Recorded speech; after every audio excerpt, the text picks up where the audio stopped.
Isa sa makasaysayang struktura na saksi sa mga kaganapan sa kasaysayan ng bansang Pilipinas ay ang Baraswain Church na matatagpuan sa Malolos, Bulacan. Ito ay makasaysayan dahil sa ginampanan nito sa pagtatatag ng pamahalaang revolusyonaryo kung saan naging Pangulo si General Emilio Aguinaldo.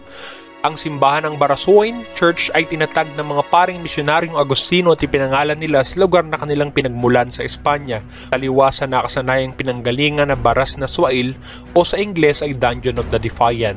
Ang unang simbahan ng Baraswain noon ay hindi pa gawa sa bato. Ang unang struktura ay gawa sa kawayan at pawid.